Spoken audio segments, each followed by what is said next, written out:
Selamat malam.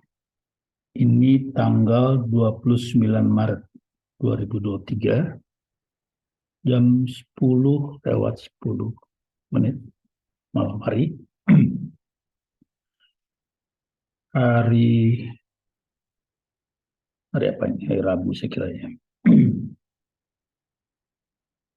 Eh, tanggal ini adalah eh, catatan saya pertama di bulan Ramadan ini. Ya, terakhir itu tanggal 8 Maret. Sudah 3 minggu ya. Ya, saya kebetulan ada pekerjaan lain, ya urusan olahraga, kemudian masuk bulan puasa, jadi saya sementara tidak eh, mencatat kegiatan saya di bursa saham.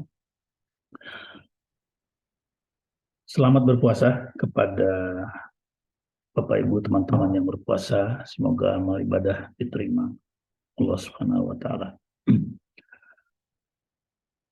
Eh, terakhir itu saya eh, sampaikan tentang IHSG pada tanggal 8 Maret sore hari. Jadi waktu itu di sini, ya, ini ada garis kuning saya buat untuk IHSG ini. Waktu itu saya sampaikan bahwa ini kelihatan sudah menembus ke bawah garis kuning, tapi saat itu saya sampaikan bahwa bisa turun lagi, tapi tidak lama. Jadi saya sampaikan juga waktu itu saya menyiapkan cash, jadi saya punya porsi cash yang lumayan untuk eh, memanfaatkan kalau memang harga harga turun, IHSG turun. Jadi waktu itu saya sebut istilahnya suasananya wait and see. Alasannya saya jelaskan ya, suasana konteks internasional. Dan ternyata benar, ya, ternyata memang IHSG turun 3 minggu ini, ya, seminggu ya. Kemudian mulai naik, jadi di bawah garis kuning ini memang kira-kira 3 minggu. Dan kembali, hari ini sudah kembali ke atas garis kuning. Saya memang sudah membeli beberapa saham di sini di harga bawah, antaranya Bank BCA ya. Ya, nanti saya sampaikan lah beberapa contoh. Eh, Goto juga, BRMS-nya. Ada berapa nanti saya ceritakan. Dan saya sudah banyak jual. Jadi walaupun saya tidak membuat tayangan ini ya di kanal ini, tapi sebetulnya saya tetap bertransaksi sesempatnya karena memang saya sedang ada aktivitas.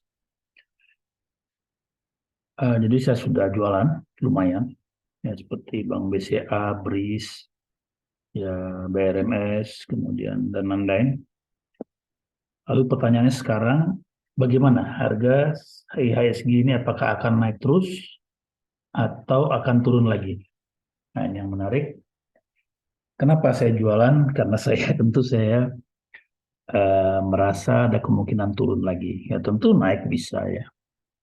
Tapi kalau saya lihat konteks dan grafik, saya rasa saya berpendapat bahwa masih ada kemungkinan turun lagi, karena itu saya mending jualan dulu. Dan seperti biasa saya jual tidak semua ya. Jadi yang saya jual kira-kira kemarin itu 2/3 lah dari saham yang saya pegang. Jadi saya masih ada sepertiga kalau tiba-tiba ya ada kejutan, namanya bursa saham ya, kadang-kadang sering ada kejutan.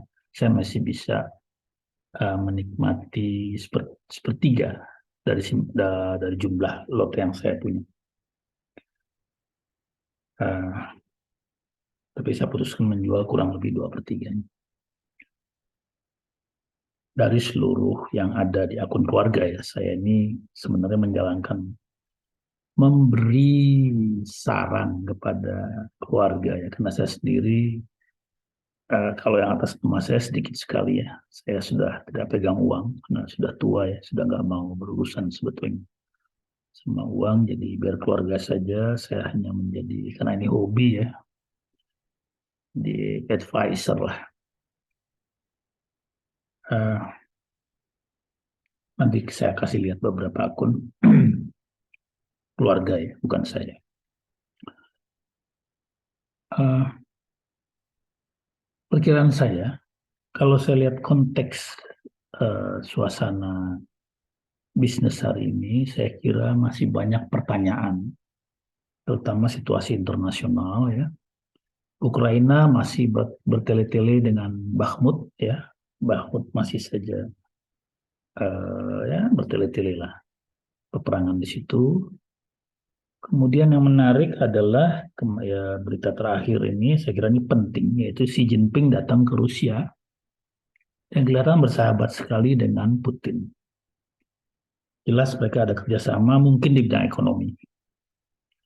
Karena saat ini dengan embargo oleh pihak Barat, Putin menjual minyaknya ke yang non-Barat, murah-murah ya.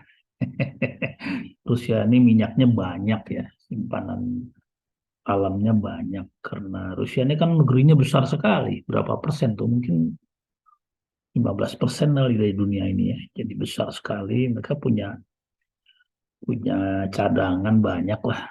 Minyaknya nggak akan habis-habis ini. Jadi dijual murah saja ke Cina ya.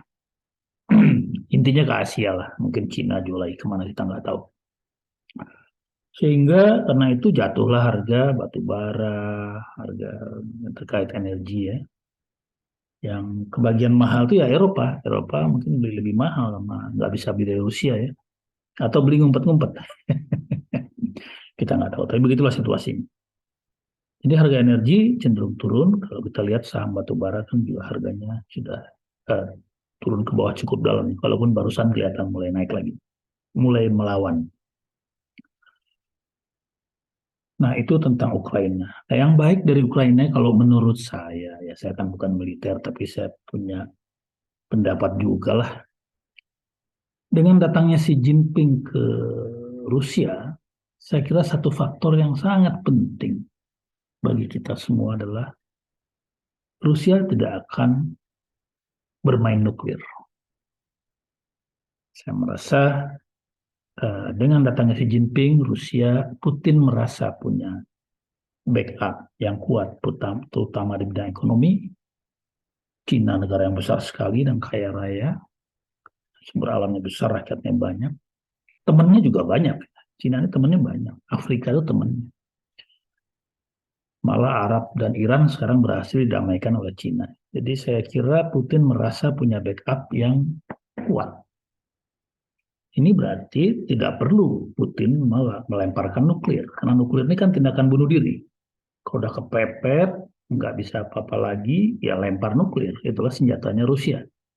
Pertahanan terakhirnya. Jadi dengan munculnya harapan untuk bertahan jangka panjang dengan dukungan Cina, dukungan ekonomi ya, saya tidak bicara dukungan militer. Saya kira nuklir bisa kita abaikan, tidak mungkinlah ngapainlah Rusia membangun nuklir kalau mereka bisa bertahan hidup. Itu yang saya lihat, ini pendapat saya ya. Satu hal yang terima kasihlah kepada Xi Jinping karena menyelamatkan dunia dari ancaman nuklir.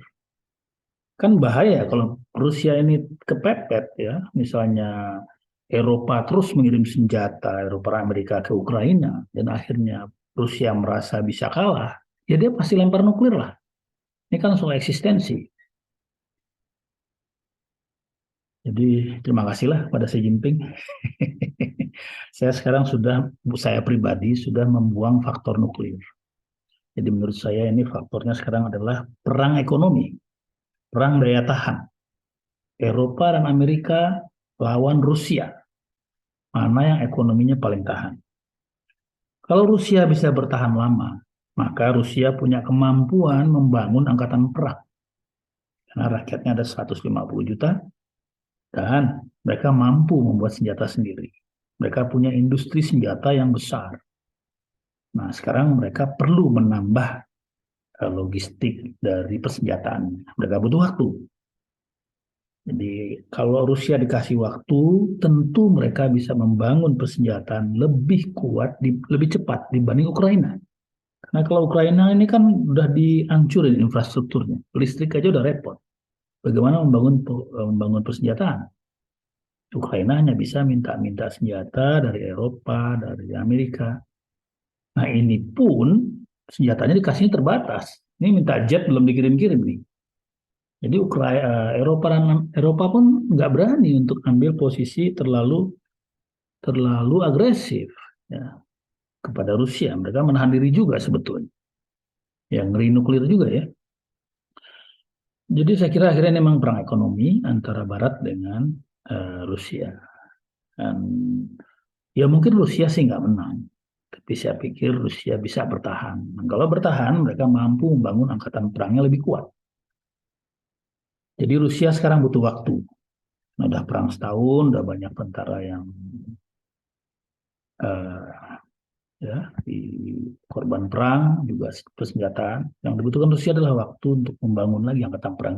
Dan ini diberikan oleh Cina dengan kekuatan ekonomi. Ini kata saya ya, saya kan cuma pedagang saham, tapi bolehlah ya sedikit kasih pendapat-pendapat. Nah, karena itu dari sisi Ukraina Rusia saya merasa ada optimisme. Kemudian kita lihat juga di barat. Sekarang ini baru saja terjadi bank-bank mulai berantakan ya, Silicon Valley Bank, kemudian ada First apalagi, kemudian Credit Suisse juga di Swiss kacau ya. Dan mungkin ini baru baru beberapa yang kelihatan. Saya kira mungkin aja masih ada beberapa lagi yang nggak kelihatan, yang nggak muncul di permukaan. Nah, kerusakan sistem perbankan di Barat ini, saya kira dia memperkuat eh, posisi ekonomi Cina dan Rusia. Ini kan salah satunya gara-gara ada mungkin ya The Fed naikin bunga terus, ada yang kerepotan dan sebagainya. Dan dengan naiknya bunga oleh The Fed terus-terusan ini, siapa yang menjadi korban? Mestinya sih adalah masyarakat banyak. Karena dengan bunga bank mahal, orang tidak investasi. Ya dong, siapalah yang mau sanggup bayar bunga tinggi. Nah, karena investasi mengecil, maka pekerjaan yang akan terganggu. Tidak tuh paling tidak tumbuh. Jadi ini juga masih pertanyaan besar apa yang akan terjadi kalau The Fed naikkan terus bunganya, bunga dolarnya. Sementara di sisi lain, saya dengar-dengar itu, saya nonton YouTube itu, negara besar seperti Cina, ya, India, yang lain-lain lah, itu mulai melepas dolarnya, didumping istilahnya. Jadi dolar yang beredar walaupun sudah disedot oleh The Fed ya, The Fed ini kan mau nyedot dolar dengan kasih bunga tinggi. The Fed nyedot, negara lain lepas. Jadi yang beredar masih ya seru lah ini. Jadi saya kira masih ada pertempuran yang belum jelas hasilnya di pasar internasional. Lalu bagaimana?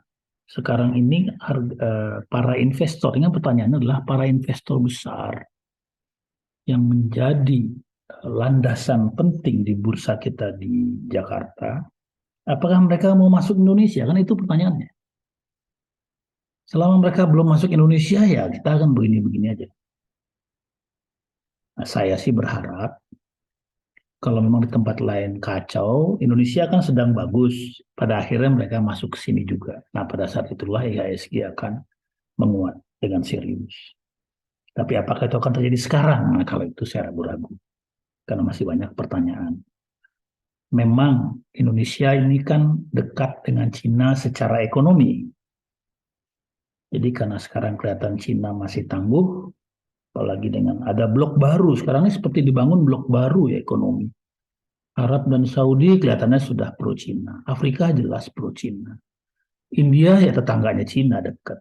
Rusia sudah jelas bersahabat dengan Cina. Pakistan jelas dekat dengan Cina.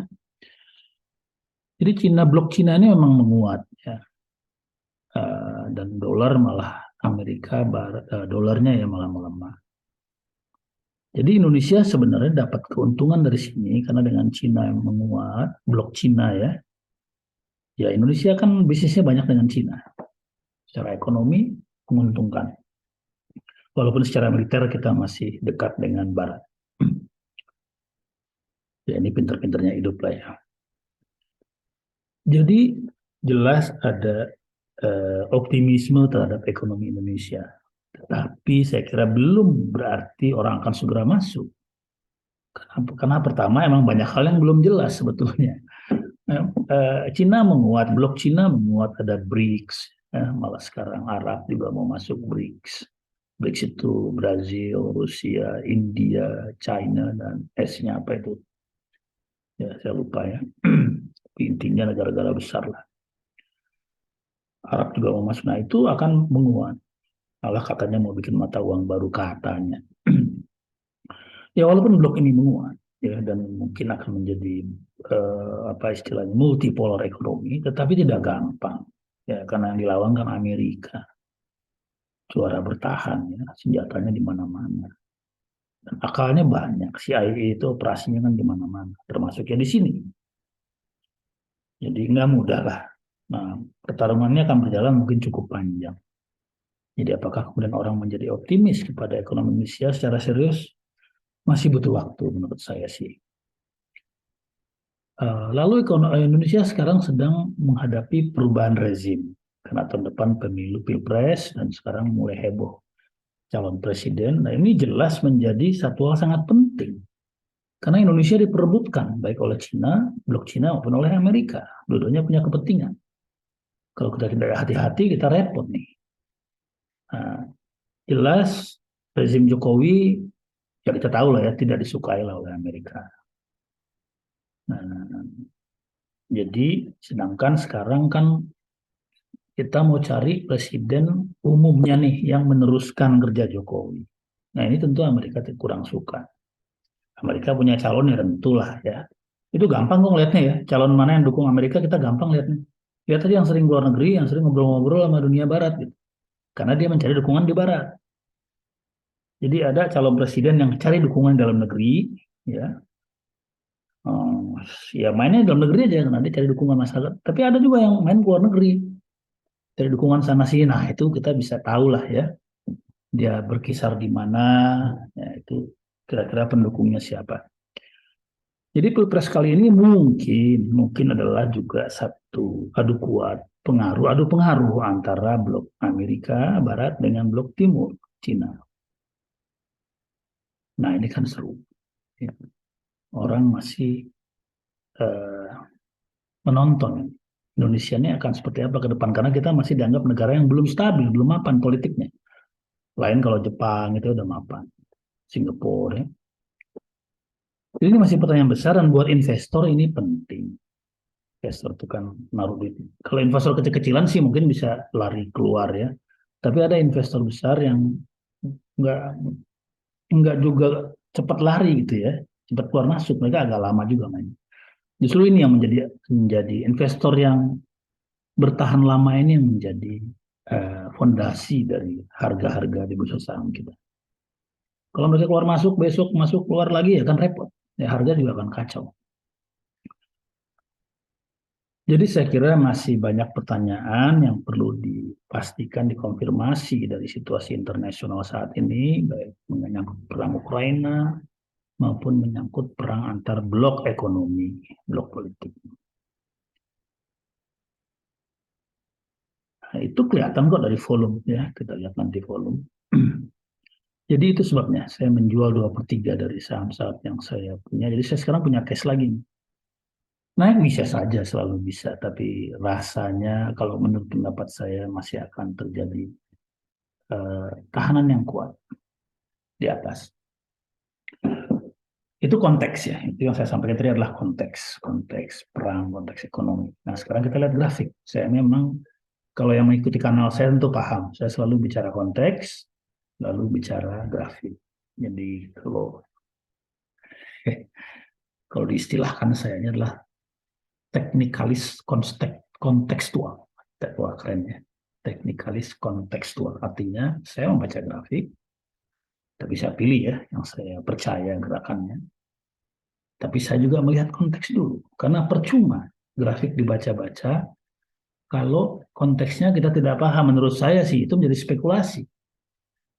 Karena dasarnya harga itu ada pada konteks. Harga itu kan tidak berdiri di awang-awang, di udara, tapi pada konteks. Kalau misalnya contoh nih, Donald Trump jadi presiden, ya konteksnya lain. Perang dagang dengan Cina. Ada COVID, ya konteksnya lain. Ya, harga-harga hancur.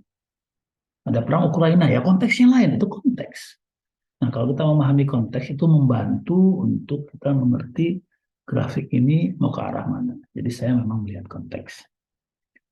Tadi konteks sudah saya sampaikan, nah sekarang grafiknya ini kelihatan ya bahwa di sini ada tahanan garis putih ini ya, menahan nih. Ini cukup kuat. Yang paling kuat biru ya. Tapi yang putih ini cukup kuat menjadi tahanan atas. Jadi kalaupun tembus sedikit itu saya kira turun lagi ke bawah.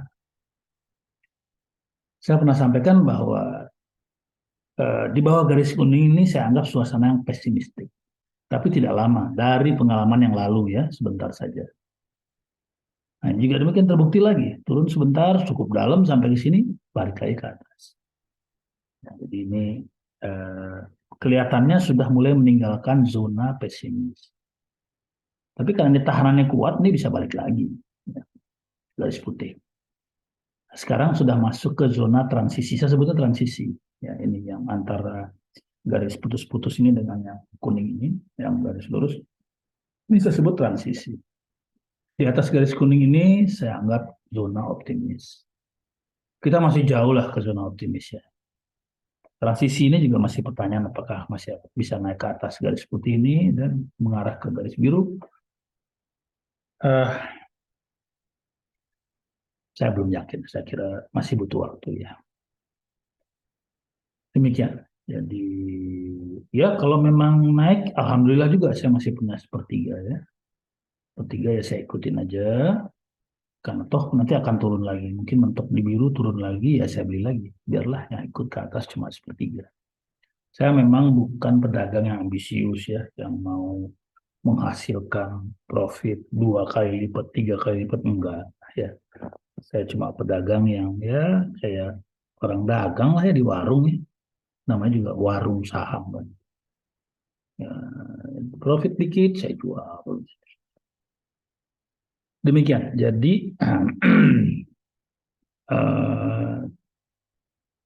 sudah saya sampaikan cukup rasanya ya. Nah, sekarang kita lihat sebentar transaksi saya selama beberapa saat ini. Oh, ini volume ya, kelihatan volume. Volume kecil ya. Jadi artinya minat beli juga tidak terlalu besar. Tetapi harga naik, kenapa? Karena yang jual ya, yang punya barang juga nggak mau jual murah. Nah, ini lucu ya. Jadi orang lokal sepertinya yakin sama ekonomi Indonesia, jadi nggak mau jual murah. Nah, orang asing mau ragu-ragu, masih ragu-ragu masuk. Jadi ya dikit-dikit lah. Ketanggung. Tapi bisa aja tiba-tiba terjadi optimisme ya kita nggak tahu. Saya juga makanya sepertiga tetap saya tinggalkan, tidak saya jual, siapa tahu ada kejutan. Saya udah 11 tahun dagang saham ya, saya nggak pernah bisa merasa pasti 100% ya. 70% sudah cukup baik lah bagi saya. Ini asing ya, masuknya masih kecil ya. Kelihatan ya, asing masuk kecil saja, harga sudah naik ke atas, meninggalkan zona pesimis. Jadi artinya memang yang lokal ini bertahan ya, udah nggak mau jual barang. Jadi kalau lo mau beli ya jual beli mahal lah kira-kira gitu. Ya, oke. Nah, saya sendiri ini di akun keluarga ya. Ini salah satunya saya menjual Goto ya, Goto naik 117 saya jual ya. Kalau nggak salah saya beli di 113, 114 ya, lumayan sedikit. Masih saya sisakan. Goto ini masih saya sisakan agak banyak. Jadi yang saya jual kalau nggak salah cuma lebih sedikit ya. Bank BRI saya jual, saya beli Bank BRI masih saya beli di 470. Saya kira sekarang udah naik ya. BRMS saya jual di 166, ini saya jual beberapa kali nih. Di sini jual 1000 lot 166, di sini juga saya jual 165 ya. Ini yang saya beli di bawah. Jadi saya kalau BRMS ini memang teman-teman tahu ya kalau ikut kanal saya. Saya selalu mengikuti. Ya, kalau turun ya saya beli, turun harga murah saya beli. Jadi ini yang barang-barang yang saya beli di harga bawah saya jual. Ya lumayan ya. Saya simpan yang lainnya karena saya merasa ini tambang emas yang baik ya. Jadi ada yang saya simpan jangka panjang, tapi yang kecil-kecil ada untung ya saya jual. Kemudian yang saya jual banyak itu Bank BCA ya. Bank BCA ini saya jual 8.700, saya beli 8.300, 8.400 lah sekitar itu. Ya ini saya jual. Di akun-akun lain juga saya jual lumayan banyak.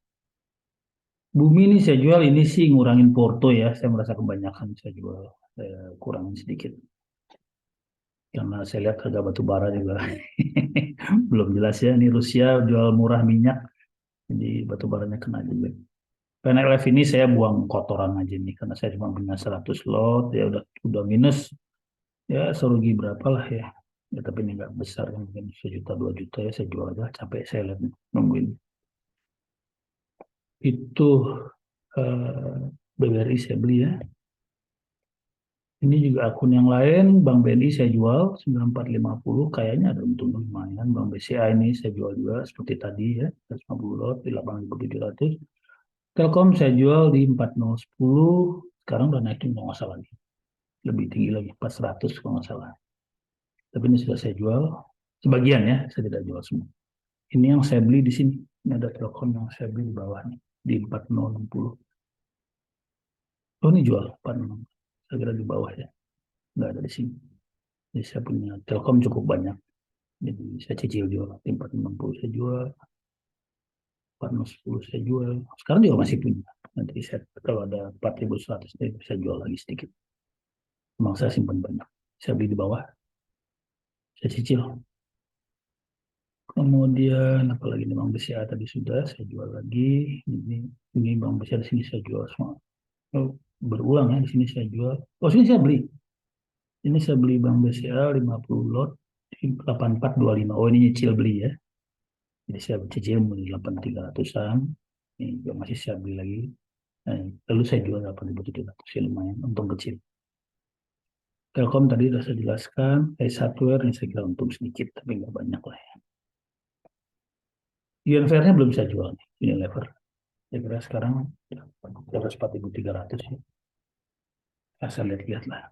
Nah ini saya beli Telkom kelihatan di bawah. Ya di 3910 saya beli. Oke, ini juga akun yang lain saya jual Bank BCA lagi. 8.700. Ini saya untung lumayan karena ini saya simpan lama Bank BCA jadi adalah demikian cerita saya malam ini. Sorry ya, saya sering menyampaikan data jual beli saya bukan apa-apa. Saya nggak mau ngomong kosong, ini cuma cerita teori begini begitu, tapi saya nggak buktikan bahwa saya memang bertransaksi berdasarkan itu. Jadi apa yang saya bicarakan, saya lakukan. Kalau istilah kerennya walk the talk. Saya bukan cuma ngomong teori. Dan juga ini catatan pribadi saya, berguna banget buat saya untuk evaluasi ke depan. Dan memang kayaknya yang paling sering nonton channel ini ya saya sendiri ya. Demikian teman-teman, mudah-mudahan bermanfaat. Ini juga bagi saya catatan penting. Selamat malam, selamat berpuasa, sehat selalu.